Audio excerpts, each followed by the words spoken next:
MSDia Preview, informação até você.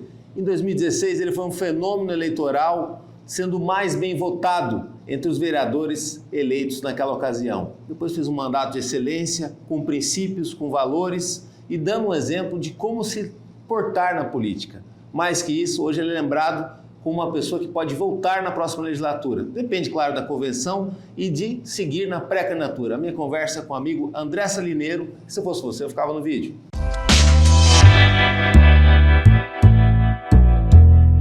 Seja bem-vindo. Valeu. Bom receber você. Tem aquela história do missão cumprida, né? Você fez uma ótima missão naquele mandato de 2017 até 2020, né? Mas do jeito que a coisa é na política e em Campo Grande também, acaba não tendo missão cumprida. Muita gente está pedindo para você voltar, né, e participar da vida pública de novo, tanto pela questão de ser um bom fiscalizador, mas também ser alguém que propõe uma cidade mais moderna, uma política de vanguarda, um olhar até, que você sempre falou, empresarial, né, de cuidado com o dinheiro público, né, com a aplicação dele. Seja bem-vindo. Como que é essa sensação de retorno, inclusive um retorno depois de uma mudança muito grande nas coisas, né? De 2016 para cá, mudou bastante coisa, tanto na polarização política, quanto na forma de se fazer política, com a internet e tudo mais, né? E nas perspectivas sobre uma cidade mais judiada, né? Com certeza. Danilo, obrigado pelo convite, né? Estar aqui novamente, também cumprimento a todos que nos assistem. E dizer assim, que lá atrás foi um ciclo que encerramos, né? E agora pretendemos abrir um novo ciclo. Então, você trabalhar com ciclos e fazer essa missão se cumprir, eu acho que é muito importante, né? Então, eu consegui, graças a Deus, sair em 2020 de cabeça erguida de um mandato, sem máculas, né? Você andar nas ruas e ser reconhecido pelo trabalho que você fez, de acordo com aquilo que você se propôs. Isso aí, para mim, é o mais importante, é o mais válido e é aquilo que me motiva hoje a retornar, né? Muitas pessoas falam, poxa, você está fora da política, está lá no seu trabalho, né, como funcionário público federal, na Polícia Federal, exercendo seu trabalho, mas a gente sente falta de você na política, e aí vai. Então, quando eu encerrei esse ciclo, né, em 2020, no meio de 2020 ali, eu já tinha decidido a não vir para a reeleição, né? Eu queria... Uma decisão tomada na pandemia, né? E uma decisão, assim, pessoal, depois de muita reflexão, né? Falei, não vou para uma reeleição, né? Eu vou ficar 2 anos aguardando depois a candidatura para deputado, e nesses 2 anos eu fico me preparando e retorno para a Polícia Federal, na qual é a atividade que eu amo fazer, e já estava até sentindo falta do dia a dia ali. E aí me prepara. Aí veio o convite para sair como vice-prefeito na chapa com o Sérgio Harfuch, aonde ficamos, aí aceitei o convite, ficamos ali em segundo lugar, perdemos para Marquinhos Estrada e Adriane Lopes, né? E por poucos votos, tá? Que não foi para o segundo turno. E foi uma eleição atípica, né? Atípica. Talvez uma eleição normal teria segundo turno. Atípica, exatamente. Que é muito comum em Campo Grande, né, e aí seria outra história. Fizemos uma eleição na época com chapa pura, né? Não tinha tantos apoios por parte de outros partidos, recursos, mas foi um belo aprendizado, né? Nos propomos a fazer uma Campo Grande diferente, não nos elegemos, então eu fiquei esse tempo fora. Na eleição passada, eu decidi também não disputar, justamente porque eu queria aprimorar os estudos, amadurecer politicamente através de pesquisas, e confesso para ti que eu estudei muito, né? E hoje eu estou muito mais preparado para exercer, se assim for da vontade da população e de Deus, um mandato, né, ainda melhor do que o foi feito, reconhecendo naquilo que erramos, porque não existe, né, um mandato 100%, e melhorando ainda mais aquilo a que nos propusemos. Então, hoje eu creio que esse tempo foi muito salutar. Não me arrependo nem um pouco, porque ali eu pude realmente melhorar muito. A boa política, ela é sempre feita na prática, na realidade, né? naquilo que é de carne e osso, vamos dizer assim. Enquanto no imaginário das pessoas, o herói é sempre um ideal. Onde que eu quero chegar? Em 2016, depois de uma legislatura trágica anterior, de muito tumulto, coffee break, reclamações da população sobre desempenho de vereadores, uma renovação gigante do quadro anterior e no executivo muito vai e volta de gestor, entra um gestor, sai outro, que danificou bastante a estrutura do executivo, né, em Campo Grande. Surge uma esperança, o mais bem votado, né, ali, com a Lava Jato também nos noticiários, né, André Sabineiro, um fenômeno eleitoral, e também uma pessoa que veio com uma proposta que todo mundo deveria prestar muita atenção, de um mandato responsável. Né? Acontece que o mandato responsável, depois no dia a dia, ele é chato. Ele é um mandato que as revoluções elas não acontecem de uma hora para outra, vai depender de tempo para acontecer, a equipe vai estar sob pressão ali dos resultados, como você sempre falou, da questão empresarial e tudo mais, né? E isso, para a velha política, eles deram um jeito de abafar, porque eles são maioria, né? Então eram 20 e tantos vereadores no modus operandi de sempre, aquela gastação que você não entende nem para quê, nem por quê, e você ali fazendo tudo certinho, tudo correto, talvez você e mais um ou dois vereadores numa linha diferente, de vanguarda, né? E mostrando o quanto que é difícil mudar as coisas, né? Ali como que foi também cair na real depois de um certo tempo, da dificuldade que é essa missão, sozinho também não dá para se fazer isso, né? Ali naquela altura também, em 2018, surge a figura do Jair Bolsonaro como pré-candidato à presidência da República, depois candidato a presidente da República. Muita gente não acreditava que ele chegaria longe, o cara ganhou, né? Mostrando também que a nova política ela viria para trazer essa mudança, né? Hoje vocês estão no mesmo partido, né? Mas de lá para cá você tem essa transformação, mas ainda uma insistência, uma hegemonia muito forte da velha política em pré-campanhas, nas campanhas, mostrando também o valor, tentando botar um peso muito grande com relação ao dinheiro e as pessoas ainda aceitando isso, né?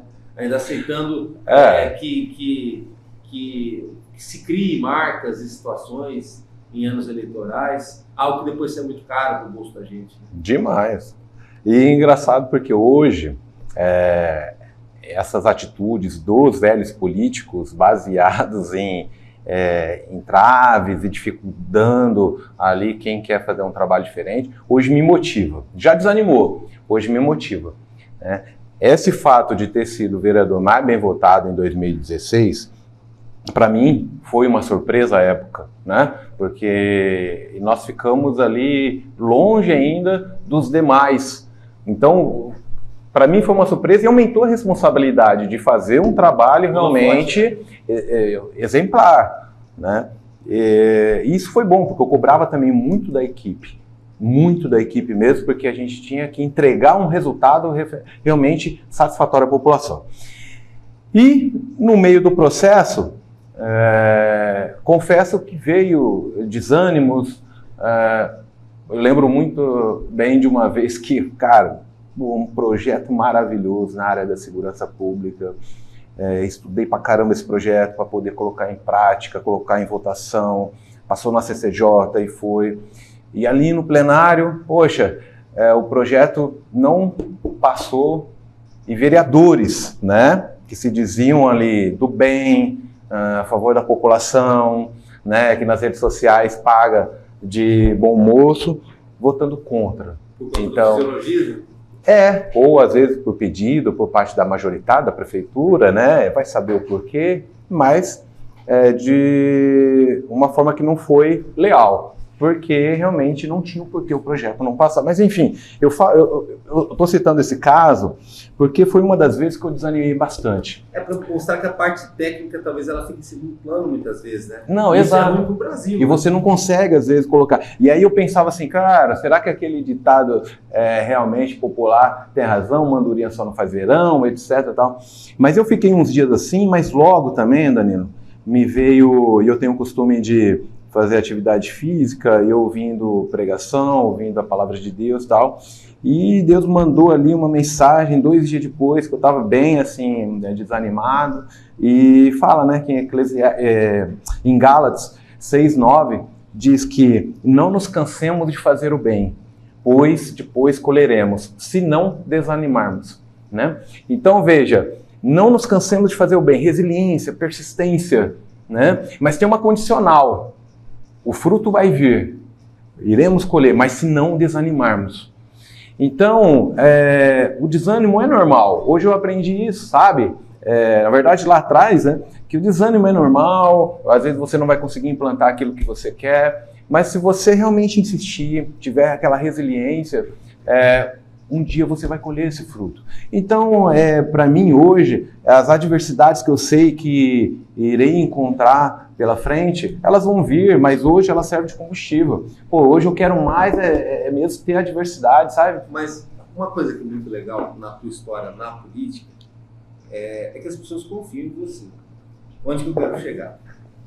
Uma eleição antes de você ganhar, você tem 8 mil votos. Uhum. E depois você praticamente repete essa votação sendo mais bem votado para vereador. Para a mídia, para as manchetes, fica só aquele resultado de 2016. Mas isso vem de uma construção anterior. Onde que eu quero chegar?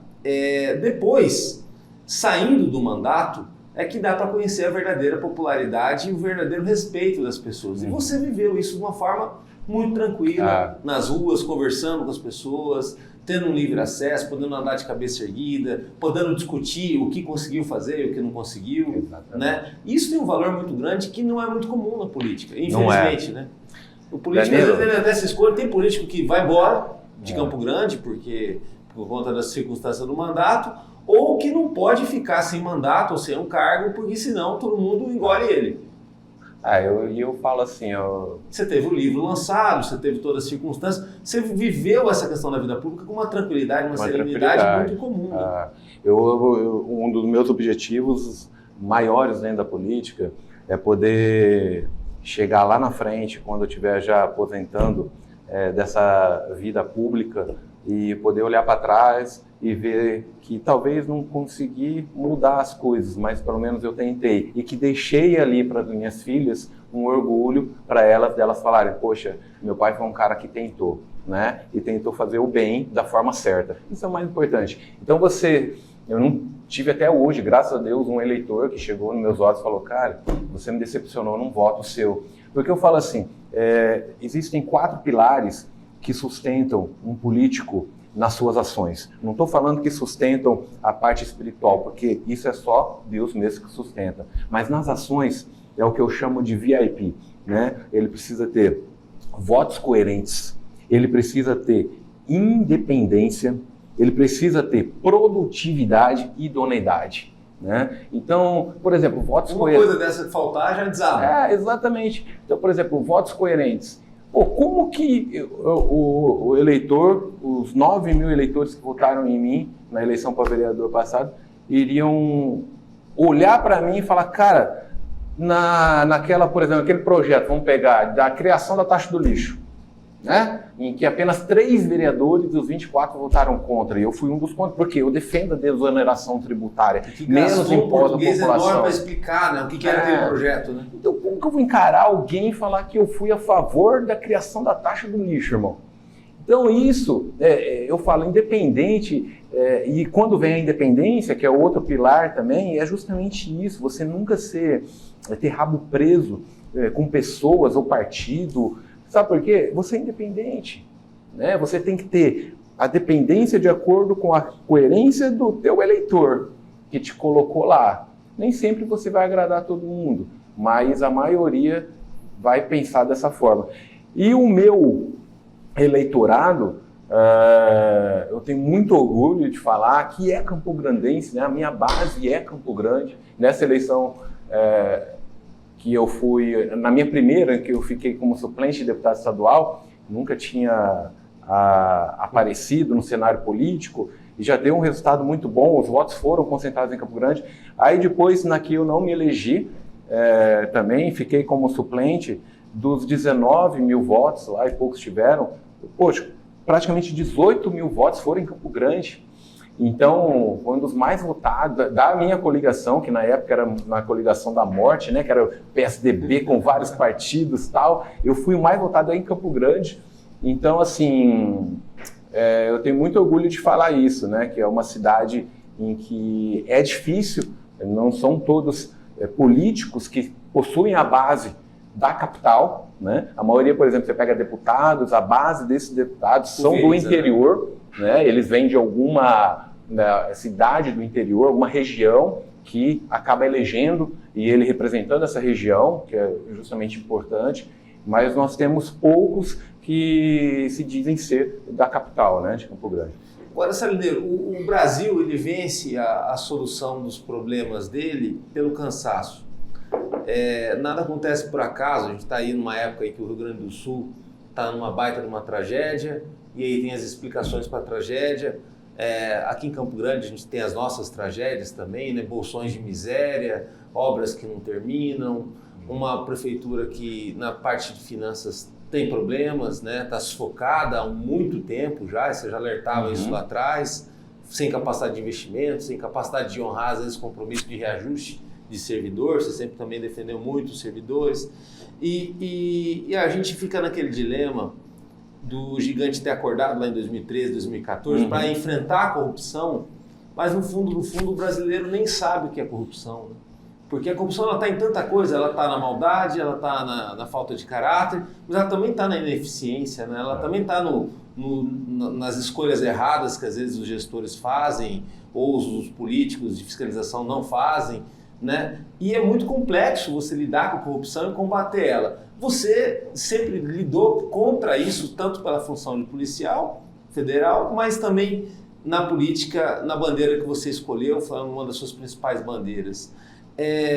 Diante de tantos anos, já se passam 10 anos, de todo mundo ter ido para a rua, todo mundo ter pedido mudança, alguma coisa aconteceu, né? Você teve troca de ciclo de presidente, você teve mudança na linha econômica do Brasil, você teve prefeituras com experiências novas, mas ao mesmo tempo, toda hora é notícia de déficit, de dinheiro que não chegou para a saúde, de às vezes decisões malucas, de, por exemplo, assim, gastar o dinheiro de um ano inteiro da pasta de cultura num show, como a gente sabe que tem aí no interior. Como que a gente enfrenta esse monstro gigante e cansativo que ataca, de certa forma, o bolso do brasileiro, como a inflação um dia atacou lá atrás, né, que era o dragão, né? Eu acho que eu sou muito otimista, sabe? Enquanto realmente tem pessoas que pensam no pior, e eu acho que tem motivo para isso, eu vejo um lado positivo em tudo isso que está acontecendo, que você tem aqui, acontecendo. Você voltar já é uma prova que a gente pode ter alguma esperança, né? Eu acho que por exemplo, esse péssimo governo de esquerda que a gente tem, o governo Lula, ele vai mostrar para a população realmente, cara, que a gente errou muito, né? Em ter tirado o Bolsonaro da presidência, onde ele ia completar um ciclo ali de 8 anos e poder realmente colocar em prática tudo aquilo que a gente queria ver e viu que é capaz de ser feito. Principalmente nessa parte de corrupção, porque não tem no governo Bolsonaro focos disseminados de corrupção. Focos falando que o governo, assim como tem no governo de esquerda, no histórico nosso todo, e não só de Lula, como da Dilma também, né, históricos comprovados de corrupção. Então, nesse ponto eu falo, não tem nem como você argumentar com alguém que defende o governo Lula, porque foi comprovado as coisas ali através de processos, né, onde o nosso atual presidente da República foi condenado, né, e por brechas na lei ele não foi absolvido, simplesmente o processo foi anulado, né, parado, e isso permitiu que ele disputasse a presidência da República. Mas esse governo está mostrando agora que realmente a gente precisa de uma mudança. Sim. Então, com isso vem... Por exemplo, 39 ministérios, né? Ele acabou de criar mais um ministério. Exatamente. É corrupção, não é? No fundo, não é criar uma burocracia para o dinheiro chegar e aí dificultar a chegada do dinheiro. É uma coisa que não tem necessidade. Rio Grande do Sul, vamos citar aqui o que está acontecendo agora, né, com essa tragédia em Rio Grande do Sul. O governador Eduardo Leite, né, que é de um outro partido, mas admiro o trabalho dele. Ele vinha fazendo, está fazendo um trabalho à frente na recuperação, dando ali as primeiras medidas, e vai o governo federal e cria um novo ministério, coloca o Paulo Pimenta, que na entrevista dele lá pô, você morre de rir, porque é uma pessoa totalmente despreparada. Ele falou na entrevista dele que não sabia o que fazer, por onde começar, e ele já estava empossado como ministro. Então, pelo amor de Deus, né? Eu acho que a gente tem que ter um mínimo de... A população tem que ver que para se colocar uma pessoa numa vida pública, para gerir algo, essa pessoa tem que ter responsabilidade. Ela tem que ter um estudo por trás. Não é achar que vou ser político e essa vontade do dia para a noite vem e a pessoa se candidata, né? E quando se tem histórico, tá lá na internet hoje, basta pesquisar. Então, o que você estava falando sobre essa questão da polarização, eu acho também legal a polarização. Tem gente que condena, eu acho bacana, claro, a polarização com respeito à diversidade, com propósito, ela é propositiva. Mas isso é positivo, porque não dá mais para você ficar em cima do muro, né? Para você, aquilo que convém.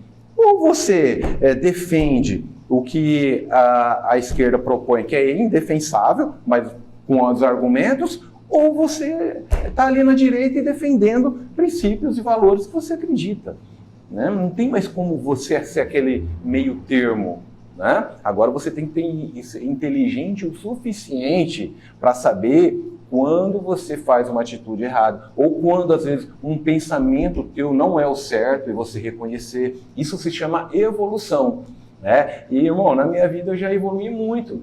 Existem coisas que eu defendia, que eu pensava ser certo, hoje não é dessa maneira. Isso é evolução, né? Só que, a partir do momento que eu acho que realmente uma coisa é certa, você tem que defender aquilo. Você tem que acreditar no seu propósito. Mas, por exemplo, dentro desse sistema que alimenta muito a corrupção, as prefeituras das 5 mil e tantas cidades brasileiras, elas sempre foram utilizadas como gatilho para se fazer deputados federais e senadores, né? Sempre, principalmente as capitais. E por conta disso, na hora que faz o raio-x dos ranqueamentos dos partidos, os partidos de centro dominam a quantidade de prefeituras. Nas capitais, então, fica muito mais evidente ainda, né? E o problema é que as pessoas moram na cidade e é nas cidades que as políticas públicas precisam acontecer. E às vezes não acontece. Quando você vê uma obra parada lá, aquele elefante branco ali perto do Cabriúva e tudo mais, aquilo ali foram as prefeituras que não deram conta de realizar aquilo ali. No trabalho de vereador que você teve e que agora propõe a talvez voltar, né, é um dos pré-candidatos mais cotados para passar na convenção do PL, eu acho que talvez o vereador ele é exigido dele um rigor de acompanhamento do orçamento até maior do que um deputado. Né? Um deputado federal com relação à União, porque o deputado federal vai cuidar do estado dele, como que funciona. O vereador, imagina, são 6 bilhões e 300 milhões de orçamento de Campo Grande que você não sabe para onde vai, né? Tem como botar um pente fino nessa história e fazer com que as coisas aconteçam de uma forma mais clara, tal? São quase 7 bilhões, né? É muito dinheiro. Né? Muito mais na época que você estava. E Campo Grande é uma cidade promissora, arrecada muito, né? Só que faz mau uso do seu dinheiro, né? Se ela fizesse o bem uso desse montante todo, a gente veria uma cidade totalmente diferente. Então, nós precisamos, e aí o vereador, por mais que ele não tenha a caneta na mão, ele não é o chefe do Poder Executivo, o prefeito, para determinar faça isso, faça aquilo, ele consegue fazer isso através de leis, né? E não só através de leis. É importante até a gente explicar para o ouvinte que às vezes não sabe a real função do vereador, né?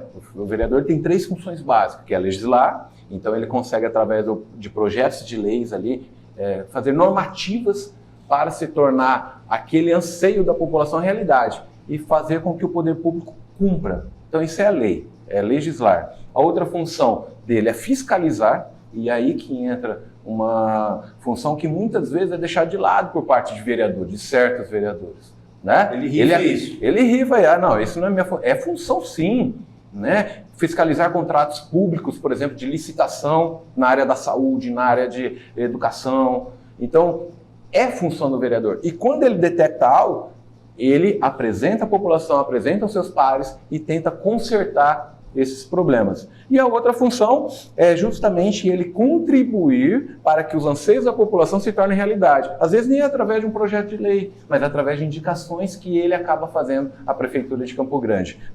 Então, assim, É limitada a atuação do parlamentar, do legislador? É. Só que se não for ele, ainda mais vereador, que é a caixa de ressonância da sociedade, né, a gente não consegue levar esses anseios para a majoritária ali, para a prefeitura. Então eu vejo que, como você falou, as pessoas moram nas cidades, são as pessoas que comandam, gerem a cidade, que sabem quais são os seus reais problemas.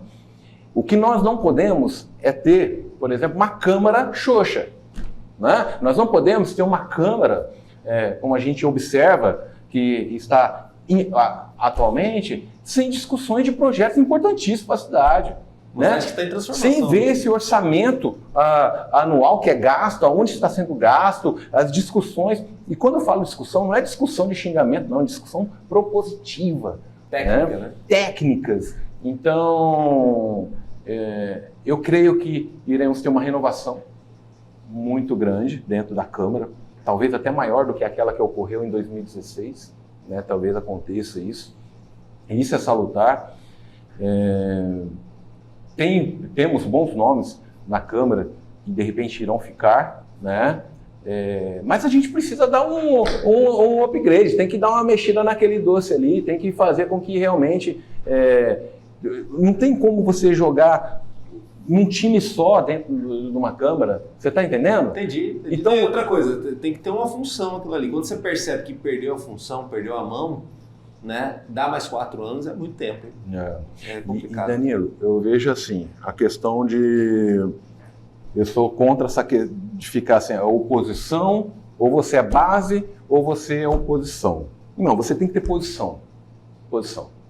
Eu lembro muito bem, na época que estava o Marquinhos Strade como prefeito e eu como vereador, a maioria dos projetos da prefeitura, ali eu discuti esse projeto, né?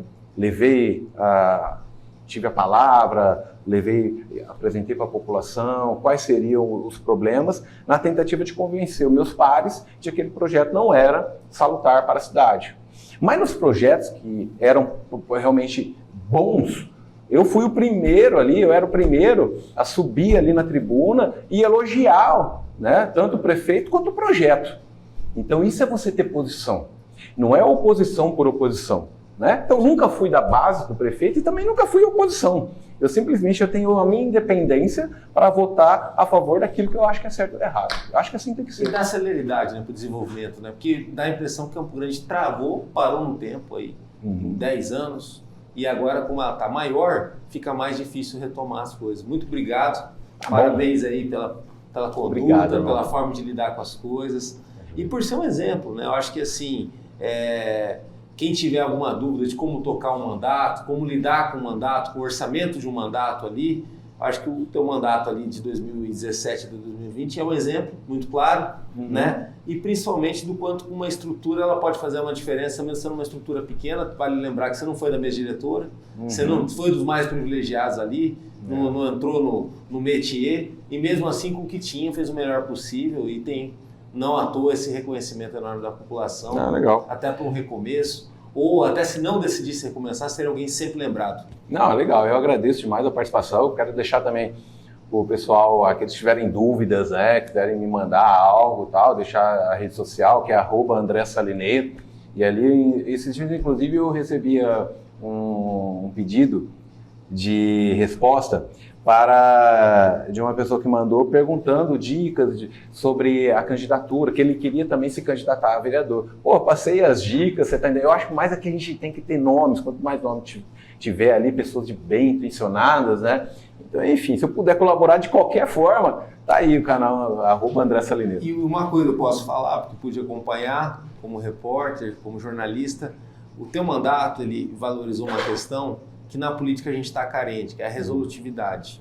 Né? Por exemplo, hoje a gente tem 2.000 e não sei quantas vagas de emprego, são anunciadas todo dia, se repetem um anúncio, ninguém fala quantos foram empregados daquela quantidade. Então, o dado da resolutividade ele é sempre ocultado, ele é sempre escondido na política. Lá, você nunca privilegiou a quantidade de indicações, e sim a quantidade de indicações resolvidas. Exatamente. Porque você podia dar feedback para as pessoas, fez isso através das lives na pandemia, mas fez também cobrando que a sua própria equipe desse uma resposta para as pessoas, perde a velocidade, não vai ficar aquela coisa de 20 mil indicações, mas com as que você recebeu, você tratava da melhor forma, dando um feedback para as pessoas. É resolutividade. Isso, infelizmente, não é comum, né? É. Mas poderia ser. Poderia acho que é o ser, caminho, né? o exemplo está aí, não é difícil. Né? Isso em tudo no poder público, né? Seja para pessoas às vezes que faz uma operação, passou pelo poder público, ninguém liga para saber como que a pessoa está depois, se ela se encaixou, se ela foi para o posto de saúde para continuar um tratamento. E isso é legal porque vista, né? a gente fazia um trabalho lá, só para encerrar, assim, procurando trazer para o poder público princípios da iniciativa privada. Né? Então eu estou na pós-venda, né? Você falava muito. Eu estou na iniciativa privada, poxa, há muito tempo. Antes de eu entrar para a Polícia Federal, eu era empresário, né? Tinha 4 empresas. Então pude trabalhar muito com a gestão. Então eu sou apaixonado pela gestão. Né? E ali no gabinete era legal porque eu cobrava muito. Foi o primeiro gabinete a ter treinamento de coaching para todos os assessores, no objetivo de extrair dele, daquela servidor público que estava ali comissionado, o melhor possível para que ele melhorasse o atendimento à população na área dele. Então a gente manteve aqui até um abraço a Cacá Ribeiro, a Karina Ribeiro, que foi a nossa coach, que levou durante todo o mandato esse treinamento de forma gratuita para o nosso, não foi cobrado, não teve verba indenizatória. Então um beijo para a Karina Ribeiro. E a gente procurava extrair o melhor deles. E se não condizia com aquilo que a gente propunha, era exonerado, porque não tem que ser igual na iniciativa privada, o poder público. É o seguinte, a pessoa tem que produzir, tem que ter produtividade e também tem que ter meritocracia, né? Os assessores que condiziam, meritocracia. Então você tem que encarar, tem que trazer esses princípios da iniciativa privada para o poder público. Né? E porque numa empresa, se você tem uma empresa, você vai procurar trabalhar com o mínimo de recursos possível e oferecer o máximo possível para o teu cliente. É isso que acontece. E acompanha o nosso trabalho no www.msdia.com.br. Lá no YouTube tem os cortes, as entrevistas completas, também muita coisa no Instagram e no Facebook do MS Dia. Até a próxima!